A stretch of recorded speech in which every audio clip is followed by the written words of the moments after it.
Good morning India में आपका स्वागत है। मैं हूं शारिक खान।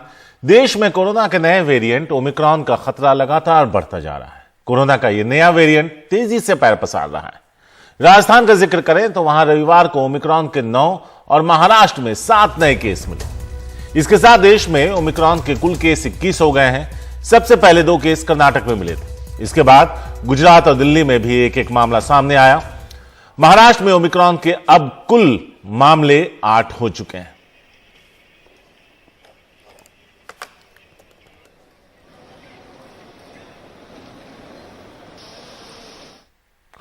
कुछ प्रदेशों में कोरोना के बढ़ते मामलों और नए वेरिएंट के खतरे के बीच सवाल उठ रहा है कि वैक्सीन का बूस्टर डोज दिया जाए या नहीं। इस सिलसिले में national technical advisory group of immunization यानी NTAGI की आज अहम बैठक होनी। जिन लोगों का इम्यून सिस्टम कमजोर है उन्हें कोरोना वैक्सीन का बूस्टर डोज देने पर विचार हो सकता है। इसके अलावा बच्चों को वैक्सीन दिए जाने को लेकर भी फैसला लिया जा सकता है।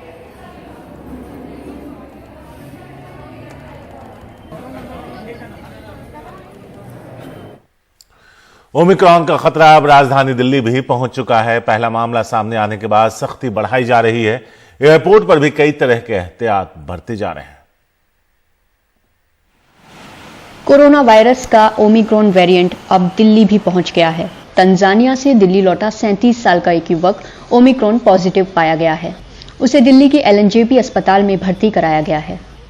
अभी तक 17 पॉजिटिव पेशेंट्स LNJP में भर्ती किए गए हैं। 17 जो पॉजिटिव हैं उसमें जीनोम सीक्वेंसिंग कराई गई, तो अभी तक 12 लोगों की जीनोम सीक्वेंसिंग की हो चुकी है और एक उसमें से जो है ओमिक्रॉन का पेशेंट लगता है कि जो तंजानिया से आया है। पहला मामला हमें मिला है, ये 2 तारीख को आया है और ये तंजानिया से ट्रेवल करके अंतर्राष्ट्रीय हवाई अड्डा दिल्ली से आया था हमारे पास लोकनायक में और अभी हमारे यहाँ भर्ती है। इसको हल्के सिम्टम्स हैं, हल्का बुखार था, थोड़ा सा गले में दर्द था, थोड़ा वीकनेस इसको महसूस कर रहा था। ओमिक्रॉन वेरिएंट के मद्देनजर अंतर्राष्ट्रीय हवाई अड्डे पर गहन जांच चल रही है। यात्रियों की शिकायत है कि इसकी वजह से उन्हें काफी इंतजार करना पड़ रहा है। मैंने रैपिड टेस्ट के लिए 3,500 रुपए दिए थे। मुझे उम्मीद थी कि मुझे इसके रिजल्ट मिल जाएंगे, लेकिन उन्होंने मुझे जाने दिया। ये वैसा है जैसे किसी को इसकी परवाह ही ना हो। बहुत ज़्यादा हार्मफुल है अंदर है ना, क्योंकि ना कोई सोशल डिस्टेंसिंग का प्रोटोकॉल फॉलो कर रहा है और मास्क भी लगाया जा रहा है तो यहाँ तक लगाया जा रहा है जिसका कोई फ़ायदा नहीं है। हम इतनी दूर से बच के आ रहे हैं, बट यहाँ पे अगर हमारे को कोविड हो गया बाय चांस तो हमारे लिए कितना प्रॉब्लम वाली बात है ये। जहां एक तरफ सरकार ने सख्त रूल्स बनाए हैं अंतर्राष्ट्रीय यात्रियों के लिए, वहां दूसरी तरफ अगर ओमिक्रॉन वेरिएंट को फैलने से रोकना है, सरकार को खुद और ज्यादा सख्त कदम उठाने होंगे। दिल्ली में सहयोगी संजय कौशिक के साथ सोनाक्षी चक्रवर्ती, NDTV के लिए। नागालैंड में म्यांमार सीमा से सटे मून जिले में कल के हादसे के बाद अब भी तनाव की स्थिति बनी हुई है। एहतियातन इंटरनेट और SMS सेवा को बंद कर दिया गया है। तमाम सुरक्षा के बीच आज ग्रामीणों का अंतिम संस्कार किया जाएगा। मुख्यमंत्री भी आज प्रभावित इलाके का दौरा करेंगे और पीड़ित परिवारों से मुलाकात भी। इस बीच मामले की जांच के लिए राज्य सरकार ने SIT गठित कर दी है। इस बीच नागालैंड पुलिस ने पारा स्पेशल के 21 जवानों के खिलाफ FIR दर्ज की है।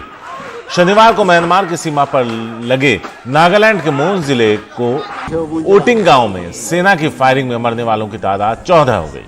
आतंकवादियों के आने की एक सूचना के आधार पर सेना ने जाल बिछाया था, लेकिन जिस गाड़ी पर सेना की ओर से फायरिंग हुई वो स्थानीय ग्रामीणों की निकली।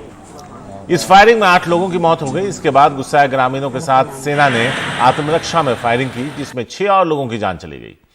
ग्रामीणों के साथ झड़प में सेना का एक जवान भी मारा गया।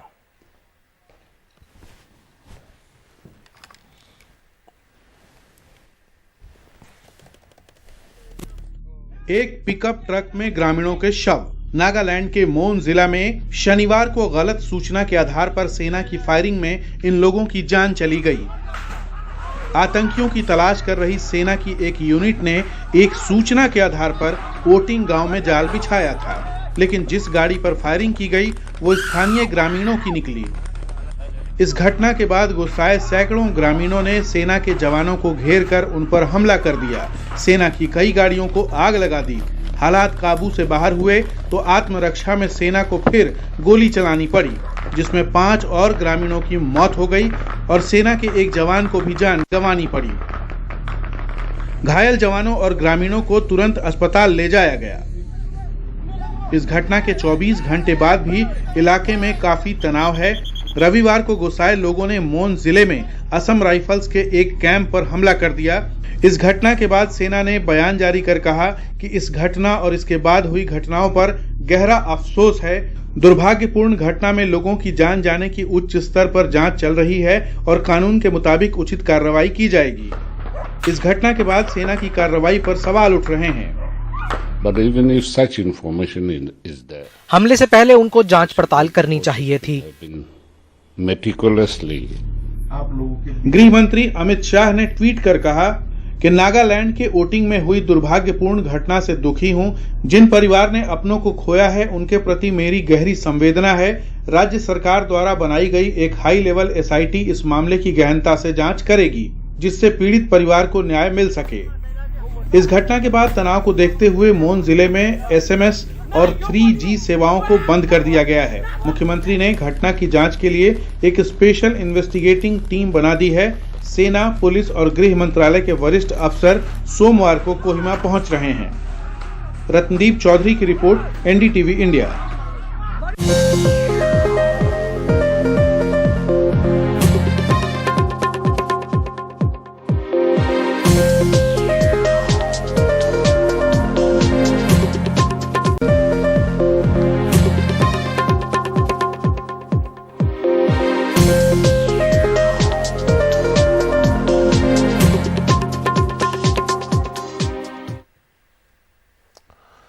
बाबरी मस्जिद विध्वंस की 29वीं बरसी पर मथुरा में सुरक्षा के कड़े इंतजाम किए गए। जिले में हाई अलर्ट है, धारा 144 लागू है। कई जगह पर अर्धसैनिक बलों के जवान तैनात किए गए।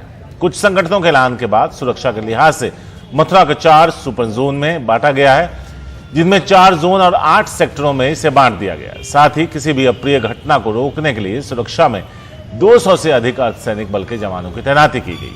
प्रशासन की ओर से ट्रैफिक व्यवस्था में भी बदलाव किया गया है। इसके तहत जन्मभूमि डिंग गेट की ओर किसी भी वाहन को जाने की अनुमति नहीं होगी। प्रशासन ने 7 दिसंबर तक विशेष ट्रैफिक एडवाइजरी जारी की है। कुछ संगठनों ने वहां के जो ईदगाह है उसमें जलाभिषेक करने का ऐलान किया है, जिसको लेकर ये सारे इंतजाम है। यूपी में चुनाव आने से पहले राजनीतिक गठबंधन भी हो रहे हैं। सबसे ज्यादा सुर्खियां बटोर रहा है समाजवादी पार्टी और RLD का साथ। RLD के अध्यक्ष जयंत चौधरी ने NDTV से कहा कि समाजवादी पार्टी के साथ गठबंधन और सीटों पर अखिलेश यादव से बात हो गई। 7 तारीख को मेरठ में साथ में रैली करेंगे। साथ ही उन्होंने कहा कि बीजेपी के साथ जाने का सवाल ही नहीं। जयंत चौधरी बोले, मेरी गाड़ी में सारे गियर हैं, बस यू टर्न नहीं है। उनसे बात की सौरभ शुक्ला ने। इतनी बड़ी लेगेसी, अब आपकी और जय और अखिलेश जी का गठबंधन हो गया है। आप लोगों ने पिक्चर्स भी ट्वीट की कुछ दिन पहले, और अब सब कुछ ठीक है, आप लोगों की दोस्ती है, गठबंधन हो गया है, हम लोग मान के चल रहे हैं बिल्कुल। पहले भी सब ठीक था, और एक रिस्पेक्ट, म्यूचुअल रिस्पेक्ट जो होना चाहिए, जो रिश्ते में मुझे लगता है पहला स्तंभ होता है, वो पहले भी था, आज भी है, कल भी रहेगा।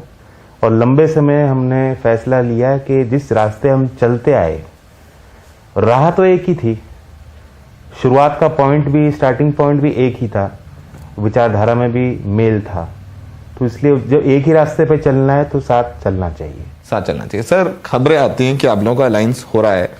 7 तारीख को मेरठ में आप लोगों ने ज्वाइंट रैली, बड़ी रैली तैयारी कर रहे हैं। उस रैली में क्या होने वाला है, क्या देखने वाले हैं हम लोग मेरठ की उस रैली में? हमारे यहाँ आप जानते हो कि लोग पंचायती मिजाज के हैं, बंद कमरे के फैसलों को स्वीकार नहीं करते, चाहते हैं कि हमारे बीच आके बात होनी चाहिए। इसलिए जो कुछ भी मैंने और अखिलेश जी ने बैठ के हम लोगों ने जो चर्चाएं की हैं, जो हमने विजन और रोड प्लान उत्तर प्रदेश के लिए तैयार किया है, हम चाहेंगे कि अपने क्षेत्र में मेरठ क्रांति की धरती है, चौधरी चरण सिंह जी की कर्मभूमि है, किसान आंदोलन की जननी है, उस क्षेत्र में जाकर अपने लोगों के बीच हम उस बात को रखेंगे। सीटों का डिस्ट्रीब्यूशन तय नहीं हुआ है, फाइनल नहीं हुआ है? नहीं, सीटों पे हमारी बातचीत हो चुकी है, काफी हद तक हो चुकी है। बारीकी में हम जाकर हमने सीट का विश्लेषण किया है, सीट का एक इतिहास किया है, पुराने परिणाम क्या रहे हैं, हमारा उस पर क्या इंटरेस्ट है, उनके कौन लोग क्या चाहते हैं, सारी हमने विस्तृत चर्चा की है। लेकिन कुछ लोगों को अभी मसाला और चाट और चटनी ये सब कर लेने दीजिए ना। बहुत लोग कह रहे थे कि नहीं, चुनाव कृषि कानून रद्द हो गया है और जैन जी बीजेपी जा सकते हैं, बीजेपी के साथ गठबंधन हो सकता है, अंडरस्टैंडिंग हो जाएगी।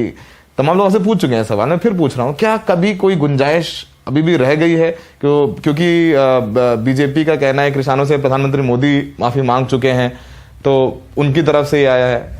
देखिए, मेरी गाड़ी में सब गियर हैं, रिवर्स गियर है, 1 से 5 गियर हैं, धीमे चल सकता हूँ, तेज चल सकता हूँ, लेकिन इस तरह का यूटर्न तो नहीं मार सकता। बीजेपी का जाने का कोई क्या आधार होगा मेरे उस फैसले का? क्या जिस वर्ग के लिए मैं लड़ता आया हूं पिछले 7-8 साल से, हम लोग विपक्ष में ही तो बैठे हैं। क्यों बैठे थे? क्या उसमें कोई परिवर्तन आया है उन चीजों में, उन मुद्दों पे? अगर परिवर्तन आए या मुझे विश्वास हो कि सरकार गंभीरता से उन चीजों पे काम करना चाहती है, तब तो हमेशा खुले मन से विचार होता है। समाजवादी पार्टी के अध्यक्ष अखिलेश यादव ने लखनऊ में परीक्षार्थियों पर लाठीचार्ज के मामले में योगी सरकार पर निशाना साधा। 69,000 सहायक शिक्षकों की बहाली के लिए 2019 में हुई परीक्षा में धांधली के आरोप लगाते परीक्षार्थियों ने कैंडल मार्च निकाला था। प्रदर्शनकारियों को रोकने के लिए पुलिस ने लाठीचार्ज किया था। भागते हुए छात्रों को दौड़ा दौड़ा कर पीटा था।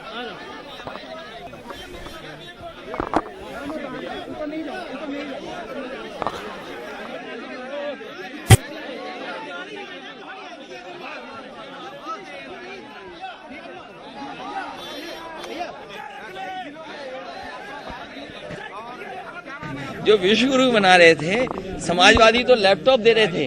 आप बताइए, ये लोग हम लैपटॉप दे रहे थे, ये लाठी दे रहे हैं, यही फर्क है। इसलिए समाजवादी पार्टी सरकार में थी तो नई यूनिवर्सिटियां बन रही थी, नए कॉलेजेस बन रहे थे, नई तरह की पढ़ाई शुरू हो गई थी, तमाम कंपनियां इम्पैनल हो गई थी, रोजगार नौकरी मिले। ये भारतीय जनता पार्टी के लोग नहीं समझ सकते। और इन्होंने डिजिटल इंडिया बनाने का सपना दिखाया था। ये लैपटॉप बांटने वाले लोग नहीं है, ये लाठी मारने वाले लोग हैं। जितना इन्होंने अपमानित किया है, उसी रफ्तार से वोट पड़ेगा, उसी जिम्मेदारी से वोट पड़ेगा। इनका सफाया भारतीय जनता पार्टी का होगा।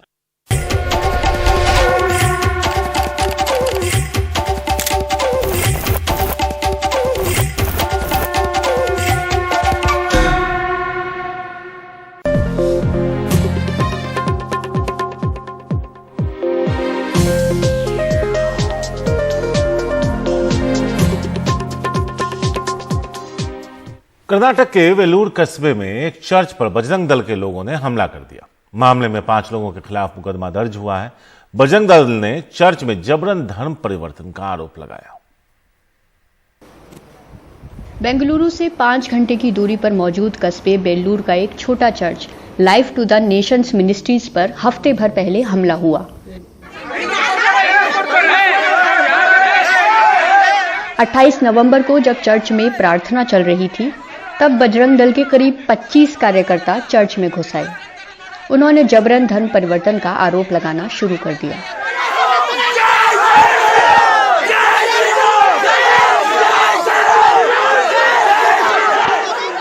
चर्च में मौजूद महिलाओं ने उनका विरोध किया। तनाव बढ़ने पर पुलिस वहां पहुंची तो, लेकिन बजरंग दल के लोगों पर कार्रवाई करने के बजाय उनके साथ सुलह सफाई करती नजर आई। इस घटना के बाद चर्च ने बजरंग दल के कार्यकर्ताओं के खिलाफ शिकायत दर्ज कराई। पुलिस ने शांति भंग करने के आरोप में बजरंग दल के 5 कार्यकर्ताओं के खिलाफ एफआईआर दर्ज की, लेकिन हफ्ता गुजर गया, पुलिस किसी को भी गिरफ्तार नहीं कर पाई है। बल्कि पुलिस के वरिष्ठ अधिकारी हासन में शांति बैठक करा दोनों पक्षों से आश्वासन लेते नजर आए कि आगे ऐसी कोई घटना नहीं होगी। ये तब है जब वीडियो में साफ दिख रहा है कि बजरंग दल के कार्यकर्ता किस तरह आक्रामक थे। हमने दोनों समुदायों को पुलिस स्टेशन बुलाया और शांति कमेटी की बैठक कराई। दोनों समुदाय मामला आगे न बढ़ाने और शांतिपूर्वक इसे हल कराने को तैयार हो गए हैं। जबरन धर्म परिवर्तन के आरोप का कोई सबूत अभी तक नहीं मिला है। हमने घटनास्थल पर मौजूद एक महिला से बात की। उनका दावा है कि चर्च जाने वाले किसी भी व्यक्ति का जबरन धर्म नहीं बदलवाया गया है। ಯಾರಿಗೋಸ್ಕರ ಮತಾಂತರ ಮಾಡೋಣ, ಏನಕ್ಕೆ ಮತಾಂತರ? ನಾವು ಮತಾಂತರ ಏನು ಮಾಡ್ತಾ ಇಲ್ಲ, ನಾವು ದೇವರನ್ನ ಆರಾಧಿಸ್ತಿದ್ದೀವಿ। हमें जबरदस्ती अपना धर्म क्यों बदलना चाहिए? हम भगवान की पूजा कर रहे हैं। जबरदस्ती धर्म बदलने का फायदा क्या है? हमें उनके काम से तकलीफ होती है। मुझे इस धर्म में विश्वास है और मैं ईसाई रहना चाहती हूँ। ये मेरा फैसला है और मेरा अधिकार है। पिछले 5 सालों से मैं प्रार्थना सभा का हिस्सा रही हूँ। किसी ने इसके लिए मुझ पर कोई दबाव नहीं डाला। चर्च में आना मेरा अपना फैसला है। ನಾವು ನಮಗೆ ಬೇಕಾಯಿತು, ನಮಗೆ ಇಷ್ಟ ಆಯಿತು, ಅದು ನನ್ನ ಸ್ವಂತ ಹಕ್ಕು. ನಾನು ಸ್ವೇಚ್ಛೆಯಿಂದ ಬರ್ತಾ ಇದ್ದೀನಿ. ಇಲ್ಲಿ ಮತಾಂತರ ಮಾಡ चर्च के पादरी 3 साल से यहाँ काम कर रहे हैं। उन्होंने भी धर्मांतरण के आरोपों को खारिज किया है। No conversion is taking place here. कोई धर्मांतरण नहीं हो रहा है। ये धर्मांतरण का केंद्र नहीं है। कार्यकर्ता यहाँ आए हैं और हमें धमकाया। कुछ लोगों को पीटने की भी कोशिश की। हम वीडियो में दिख रहे बजरंग दल के लोगों से भी मिले जो चर्च में घुसे थे, लेकिन उन्हें कोई अफसोस नहीं है। वो अब भी धमकी देते दिख रहे हैं। जब उनसे धर्मांतरण का सबूत मांगा गया तो उन्होंने ये कहा, मैडम बेलूरू तालूकल्ली मुंचेइंदन हाँ, हमें ईसाई धर्मांतरण से दिक्कत है। एक बार हिंदू पैदा हुए तो हिंदू ही मरना होगा।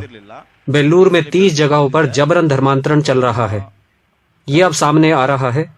नागेनहल्ली से बजरंग दल के एक सदस्य ने हमें फोन पर बेलूर में जबरन धर्मांतरण की जानकारी दी।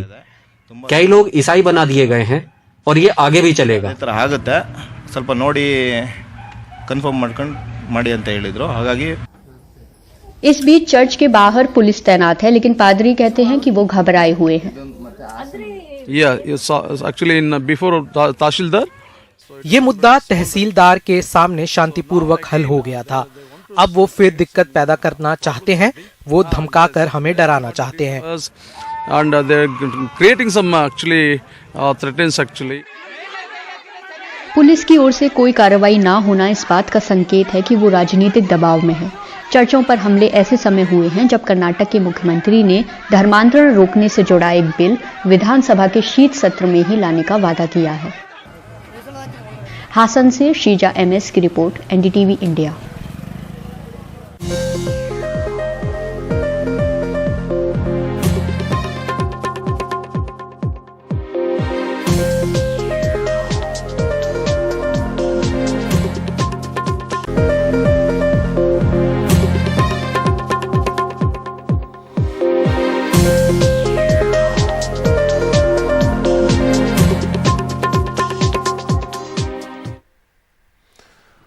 पत्रकारिता जगत की बड़ी हस्ती और बेहतरीन शख्सियत जनाब विनोद दुआ पंचतत्व में विलीन हो गए। दिल्ली के लोधी शमशान घाट में उनका अंतिम संस्कार हुआ। उनको अंतिम विदाई देने के लिए पत्रकारिता से जुड़े लोगों के अलावा कई दलों के नेता भी पहुंचे। NDTV से विनोद दुआ का पुराना नाता रहा। न्यूज रूम में उनके साथ बिताए पल हम सबके जहन में हमेशा मौजूद रहेंगे। उनके परिवार में 2 बेटियां हैं जिनके लिए यह गहरा सदमा है, क्योंकि कुछ ही वक्त में के अंतराल में माता पिता दोनों चल बसे। पत्रकारिता जगत में उनकी कमी हमेशा खलेगी। इस उम्मीद के साथ कि हमारा आने वाला कल आज से बेहतर होगा, आपसे इजाजत लेते हैं।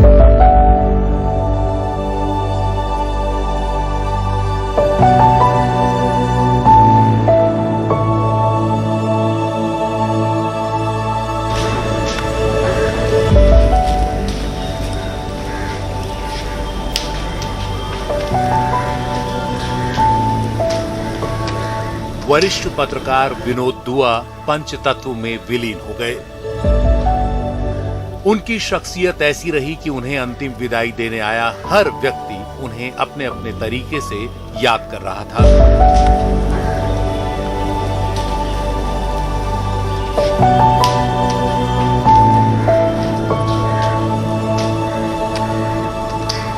उनके अंतिम संस्कार में काफी तादाद में मीडिया से जुड़े लोग, बुद्धिजीवी और तमाम राजनीतिक दलों के लोग भी पहुंचे। मैं ये नहीं कहूंगा पीढ़ी खत्म हो गई, क्योंकि हर व्यक्ति के पास उनसे जुड़ी कोई न कोई याद थी। उनका जो आइडिया था जर्नलिज्म का, वो तो वो रहेगा जमीन में।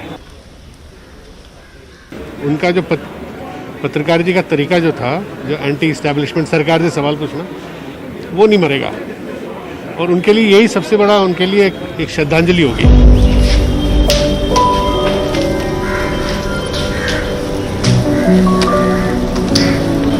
हाँ, वो सिलसिला तो ख़त्म ही हो गया है टेलीविज़न में।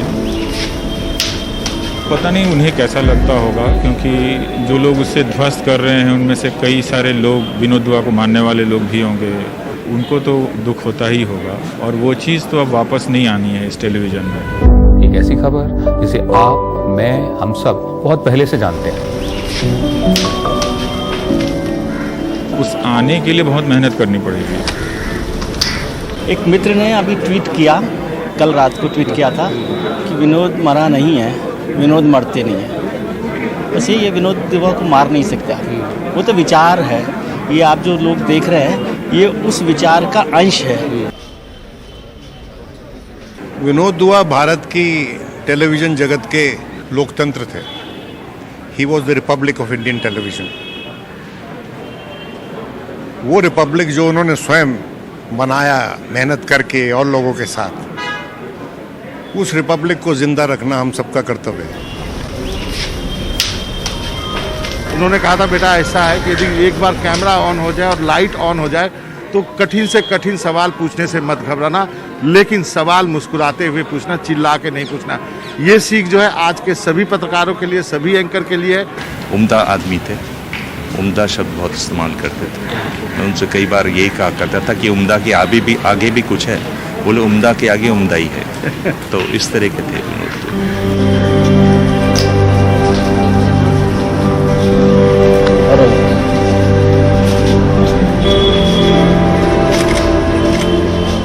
बेबाक थे, बोल्ड थे, साहसिक थे। उनका बोलने का अपना एक अंदाज था। जब वो कार्यक्रमों की प्रस्तुति करते थे तो कम से कम मुझे तो बहुत अच्छा लगता था। दुआ साहब जैसे लोग एक स्तंभ बनकर निकले, जो नौजवान पत्रकारों के लिए भी एक प्रेरणा का स्रोत थे कि सवाल पूछे जाने चाहिए और पूछे जा सकते हैं, कोई दबा नहीं सकता। तालीम की वजह से ऊंचे अच्छे इम्तिहान पास कर पाए। विनोद दुआ अपने पीछे पत्रकारिता की जो विरासत छोड़ गए हैं उसे सहेज कर रखना आसान नहीं है। तोते बने हुए हैं, सिर्फ रखते हैं उनकी बात। उनकी गुलाम रूहों को आजादी मिले।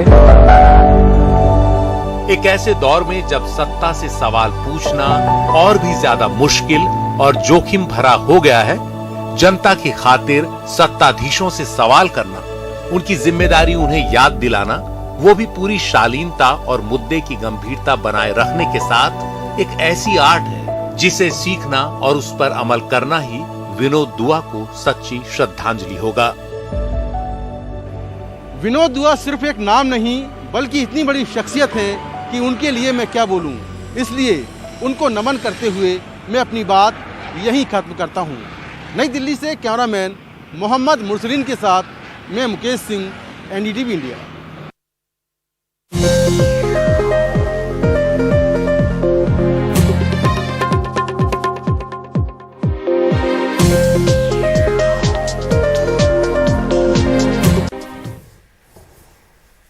नमस्कार, गुड मॉर्निंग इंडिया में आपका स्वागत है। मैं हूं अदिति राजपूत। शुरुआत हम नागालैंड से कर रहे हैं, जहां पर मौन जिले में शनिवार को हुए घटनाक्रम के बाद नागालैंड पुलिस ने अब पैरा स्पेशल के 21 जवानों के खिलाफ एफआईआर दर्ज कर ली है और अब भी तनाव की स्थिति बनी हुई है। तमाम सुरक्षा के बीच आज ग्रामीणों का अंतिम संस्कार किया जाने वाला है। और अब इस बीच ये भी खबर आई है कि कल शाम को असम राइफल्स के कैंप पर ग्रामीणों ने एक तरह से हमला कर दिया और आगजनी भी वहां पर की गई है। भीड़ को तितर बितर करने के लिए सुरक्षा बलों ने फायरिंग भी की है।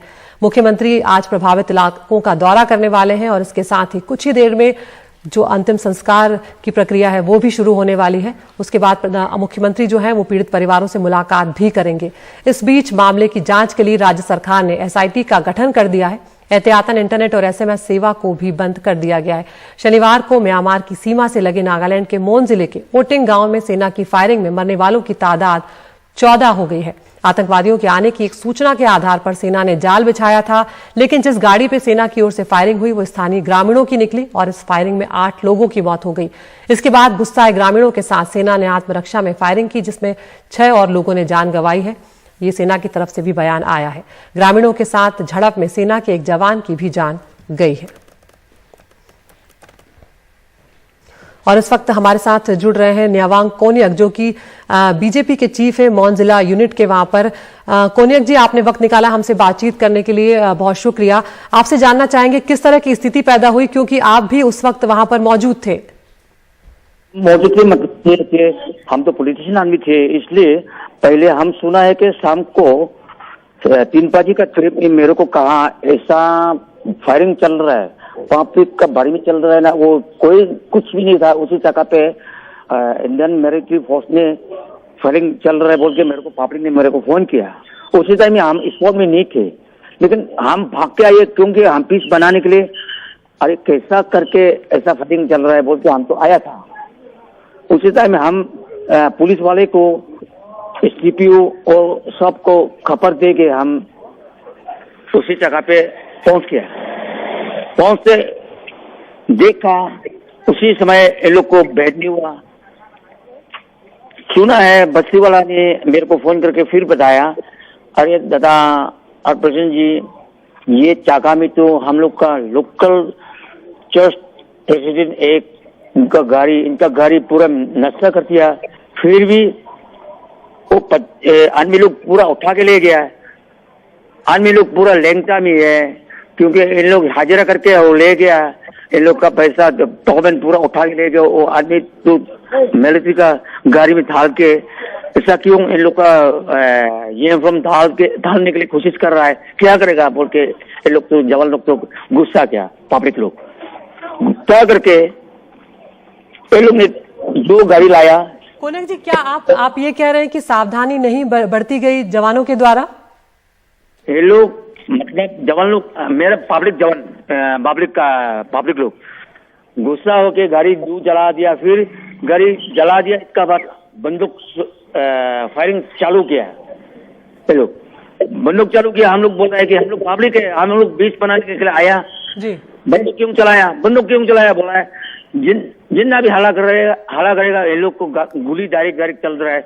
हमको भी मेरा गाड़ी में तो झंडा बीजेपी का फ्लैग लगाया था, गाड़ी रास्ता में खड़ा था, उसी गाड़ी को बंदूक चलाया और हमारा गाड़ी में सेव करने के लिए खड़ा थे एक आदमी, तो इनको वो मार दिया। मेरा ड्राइवर को पाव तोड़ा और मेरा सिस्टर का लड़का को भी पाव तोड़ा और कितना मेरा सामने में कितना आदमी को मारा। हमको भी 2 मिनट मारा। हम 1 मिनट मारने का टाइम में हम भागा, उपाय नहीं है, डर लगा, हम भी उपाय नहीं है, फिर भी हमको दूर के हमको 1 मिनट फिर भी मारा। ऐसा हम लोग यहाँ ये टेररिस्ट है ना जी। कोनिक जी, आपने वक्त निकाला हमसे बातचीत की, इसके लिए आपका बहुत शुक्रिया। अब हम सीधा रुक कर रहे हैं हमारे संवाददाता रतनदीप चौधरी का। रतनदीप, आपने भी नव्यांग कोनिक जी को सुना, जो कि वहां पर मौन जिले में बीजेपी की यूनिट जो है उनके चीफ हैं। इस वक्त किस तरह की स्थिति आप वहां पर देख रहे हैं, क्योंकि लगातार तनाव बना हुआ है और कुछ ही देर में अंतिम संस्कार भी होने वाला है? जी हाँ, हमने ये जो बीजेपी के डिस्ट्रिक्ट प्रेसिडेंट है उनकी अभी जो इंटरव्यू हमने चलाई, वहाँ पे वो एक विटनेस है। जो आफ्टर मार्ट है वहाँ पे शनिवार को शाम को जो हुआ, क्योंकि वो लोकल नेता होने के कारण उनको जो गांव वालों ने उनको बुलाया था कि जो मिसिंग थे लोग, तो इसके बाद जब वो वहाँ पे पहुंचे उन्होंने ये पूरा आंखों देखा, उन्होंने जो देखा उसका विवरण दिया और उसमें उन्होंने सीधे तौर पे उन्होंने कहा है कि जब वो पहुंचे तो उनके व्हीकल के ऊपर भी फायरिंग हुई, उनके एक साथी को गोली लगी। तो इससे पूरा अंदाजा लगाया जा सकता है कि किस तरह से पहले तो जो गांव वाले हैं उनको जो मिस्टेकन आइडेंटिटी की बात कर रहे हैं इंडियन आर्मी, उसके तहत वो 6 लोग वहीं पे ही मर गए। इसके बाद जब लोग पहुंचे उनके ऊपर भी फायरिंग की और इसके चलते इसके बाद जो मॉब वहां पे जमा हो गई थी उसने जो स्पेशल फोर्सेस हैं इनके ऊपर हमला कर दिया था। वहां पे एक स्पेशल फोर्सेस के जवान भी मारे गए हैं, 6 जवान जख्मी हैं। मगर अब की स्थिति अगर बताया जाए तो पुलिस सूत्रों के मुताबिक स्थिति मौन जिले में और मौन टाउन जो है, जो डिस्ट्रिक्ट हेडक्वार्टर है, वहां पे स्थिति अब कंट्रोल में है। मगर टेंशन है इलाके में, क्योंकि कल शाम को जो हजारों की संख्या में लोग निकल के आए थे। पहले उन्होंने जो कोनियाक यूनियन है, जो कि एपेक्स बॉडी है वहां पे, जो कोनियाक नागा ट्राइब है, उनके जो ऑफिस है उसको रैंसैक किया था, उसको वेंडलाइज किया था। इसके बाद वही भीड़ आगे बढ़ के जो असम राइफल्स की जो कैंप है वहां पे मौन टाउन में, उसको घेर लिया था लोगों ने। उसके ऊपर पहले पत्थरबाजी की, इसके बाद वो घुसने की कोशिश की, कैंप के एक तरफ आग लगा दिया गया था। इसके बाद असम राइफल्स ने फायरिंग की। उस फायरिंग में एक सिविलियन वहां पे मारे गए, कुछ लोग जख्मी हैं। तो इसके बाद वहां पे प्रोहिबिटरी ऑर्डर सेक्शन 144 CRPC लागू कर दिया गया है। इंटरनेट के ऊपर भी बैन है। तो परिस्थिति के ऊपर पुलिस की कंट्रोल है। आज वहाँ पे फ्यूनरल सर्विस होने वाला है, तो इसके लिए भी रीइंफोर्समेंट भेजा गया है। पुलिस सूत्रों के मुताबिक हमें ये खबर लग रही है। राज्य के मुख्यमंत्री पहुंचेंगे वहाँ पे और अब उसके बाद फ्यूनरल के समय वहाँ पे फिर से तनाव होगा कि नहीं, ये एक देखने लायक बात रहेगी। मगर सबसे बड़ी खबर है कि कल हमने एनडीटीवी पे एक स्टोरी चलाया था, एक डिटेल स्टोरी चलाया था, जहां पे हमने डिटेल में ये रिपोर्ट दिया था कि शनिवार को किस तरह से वहां पे जो 13 सिविलियन हैं, 13 विलेजर हैं, उनकी मौत हुई। और हमने अपने स्टोरी पे ये कहा था कि जो स्पेशल फोर्सेस इंडियन आर्मी ने, उनका ये एक ऑपरेशन जो गलत साबित हुआ। और आज हमने एनडीटीवी ने जो एफआईआर कॉपी है नागालैंड पुलिस की, उसको हमने एक्सेस किया है, जिस एफआईआर कॉपी में सीधे तरीके से एक सुओमोटो एफआईआर है जो नागालैंड पुलिस ने खुद लिया है। और इसमें जो 21 पैरा स्पेशल फोर्सेस हैं, एलीट फोर्स है भारतीय आर्मी की स्पेशल फोर्स, उनके जवानों के विरुद्ध, उनके यूनिट के विरुद्ध ये एफआईआर लिया गया है। और उसमें नागालैंड पुलिस ने उनको चार्ज किया है आईपीसी 302, आईपीसी 307 जी मर्डर। शुक्रिया रतनदीप इस तमाम जानकारी के लिए। तो यहाँ पर पैरा स्पेशल के 21 जवानों के खिलाफ नागालैंड पुलिस ने एफआईआर दर्ज कर ली और अभी भी हम देख रहे हैं कि स्थिति वहां पर तनावपूर्ण बनी हुई है। इंटरनेट सेवा को बंद कर दिया गया है, एसएमएस सेवा को भी फिलहाल बंद कर दिया गया है और कुछ ही देर में जो ग्रामीण जिन्होंने अपनी जान गंवाई है वहां पर उनका अंतिम संस्कार होने वाला है। ऐसे में मुख्यमंत्री खुद भी माना जा रहा है पीड़ित परिवारों से कुछ देर में मुलाकात करेंगे। इस खबर पर हमारी नजर बनी हुई है। एक छोटे से ब्रेक के लिए यहाँ पर रुक रहे हैं।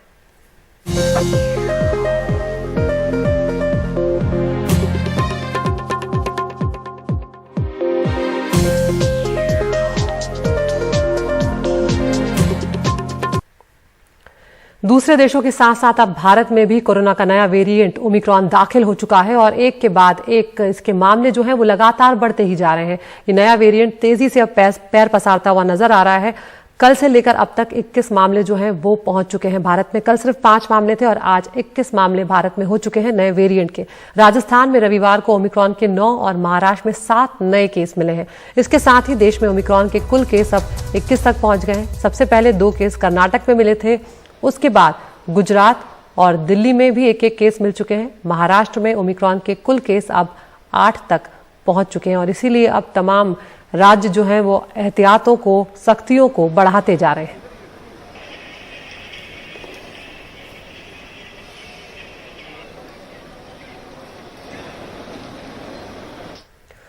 कुछ प्रदेशों में कोरोना के बढ़ते मामलों और नए वेरिएंट के खतरे के बीच अब सवाल उठ रहा है कि वैक्सीन का बूस्टर डोज दिया जाए या नहीं और इसी सिलसिले में national technical advisory group on immunization की आज अहम बैठक होनी है। जिन लोगों का इम्यून सिस्टम कमजोर है, जो पुरानी बीमारियों से ग्रस्त है, उन्हें कोरोना वैक्सीन का बूस्टर डोज देने पर आज फैसला हो सकता है। इसके अलावा बच्चों को वैक्सीन दिए जाने को लेकर भी मामला लंबे वक्त से अटका हुआ, जिसको लेकर भी माना जा रहा है कि आज कोई फैसला लिया जा सकता है क्योंकि बच्चों के स्कूल भी शुरू हो चुके हैं। ऐसे में बच्चों का वैक्सीन भी एक परिजनों की बड़ी चिंता है।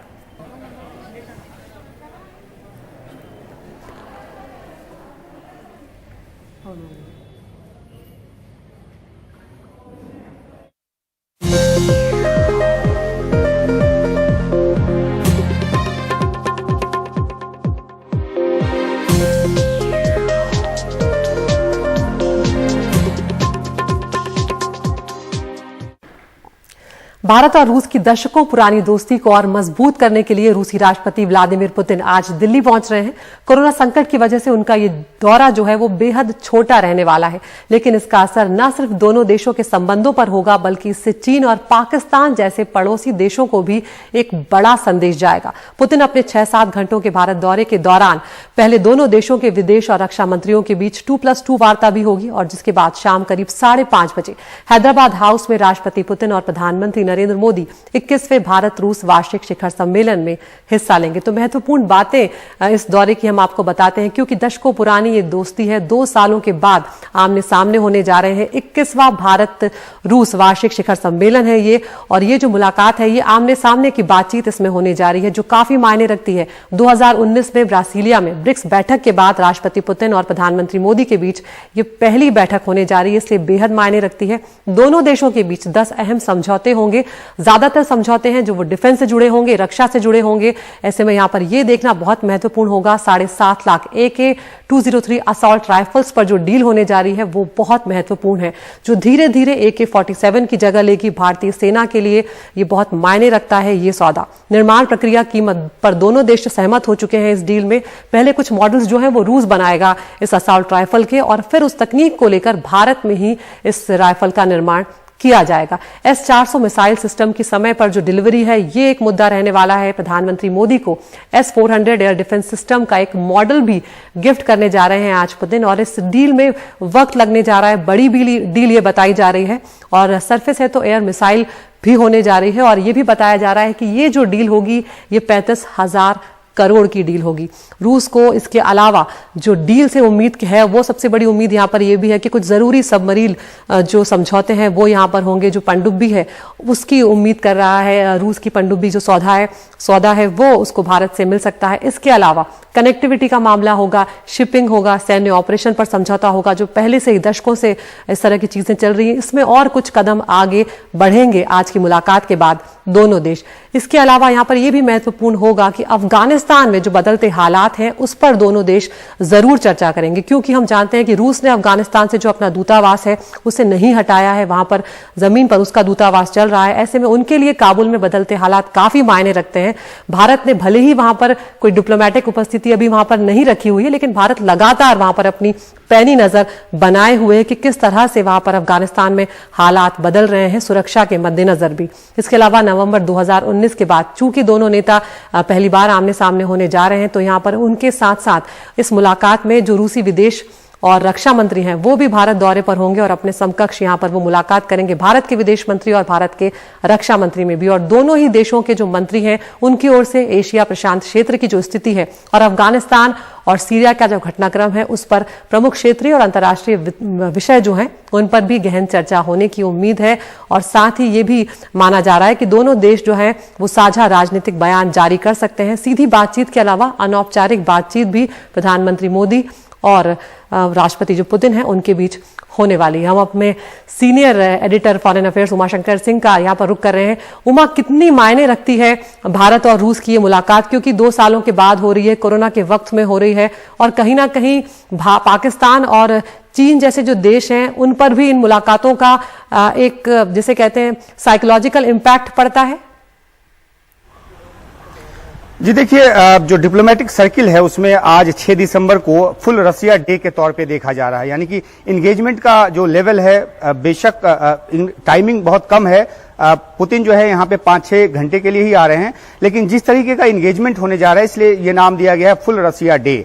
और इसमें जो बातें हैं वो S-400 मिसाइल सिस्टम की तो होगी, तमाम दूसरे ट्रेड से जुड़े समझौतों की होगी, एयर जो स्पेस है उसमें सहयोग की होगी, कनेक्टिविटी की होगी। लेकिन सबसे अहम बात जो ये है वो ये कि पिछले कुछ दिनों में जिस तरीके से रसिया और भारत के बीच कुछ मुद्दों को लेकर एक तरह से मतभेद देखने को मिला है, वो पूरी तरह से दूर हो जाने की आज उम्मीद जताई जा रही है। न सिर्फ पाकिस्तान और चीन बल्कि पूरा जो वैश्विक परिदृश्य है वो निगाह डाल के रखता है भारत और रूस के रिश्तों की तरफ। और आपको पता होगा कि किस तरीके से जो पहला एनुअल समिट शुरू हुआ था वो रूस के साथ ही भारत ने शुरू किया था, और ये 21वां समिट है। तो ऐसे वक्त में जबकि क्वाड को लेकर रूस की अपनी कुछ चिंताएं हैं, एक आलोचनात्मक तरीके का बयान भी रूस की तरफ से आया था, तो उसको लेकर भी भारत अपनी स्थिति साफ करेगा, भारत की तरफ से अपनी बात रखी जाएगी। तो ये जो दौरा है वो 5:30 बजे प्रधानमंत्री से मुलाकात का वक्त है राष्ट्रपति पुतिन का, और 9:30 बजे वो चले जाएंगे देश से अपने देश।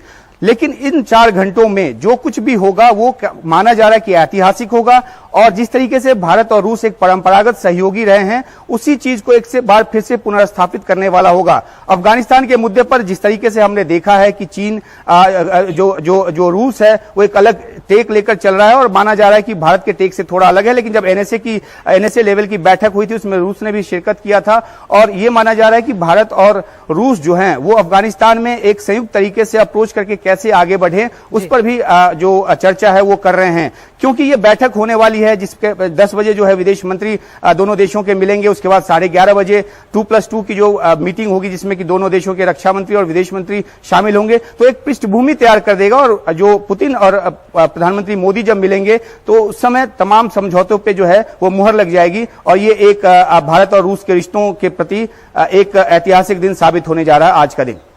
बहुत शुक्रिया उमाशंकर इस तमाम जानकारी के लिए। आपके पास हम आते रहेंगे क्योंकि कुछ ही घंटों का ये पुतिन का दौरा रहने वाला है और बहुत ये मायने यहाँ पर रखिएगा। अब आगे बढ़ते हैं, हम यहाँ पर बात करते हैं टॉप 5 की। रोज हम आपको 5 खबरें दिखाते हैं और आप चुन सकते हैं अपनी पसंद की खबर। तो आज पहली खबर है ओमिक्रॉन से जुड़ी हुई। नया वेरिएंट जो है वो भारत में दाखिल हो चुका है। 21 केस अब तक आ चुके हैं और अब तीसरी लहर को लेकर एहतियात बरतने के लिए तमाम डॉक्टर्स और वैज्ञानिक जो हैं वो कह रहे हैं। दूसरी खबर बूस्टर डोज को लेकर है, जिस पर आज वैक्सीन का जो पैनल है वो भारत में मंथन करने जा रहा है कि क्या जो कमजोर इम्यूनिटी वाले लोग हैं उन्हें अब बूस्टर डोज देने की जरूरत है या नहीं। तीसरी खबर नागालैंड से है, जहां पर वो जो घटनाक्रम हुआ है जिसमें ग्रामीण मारे गए हैं 14, उसके बाद लगातार तनाव बना हुआ है। इंटरनेट और एसएमएस सेवा को वहां पर बंद कर दिया गया है।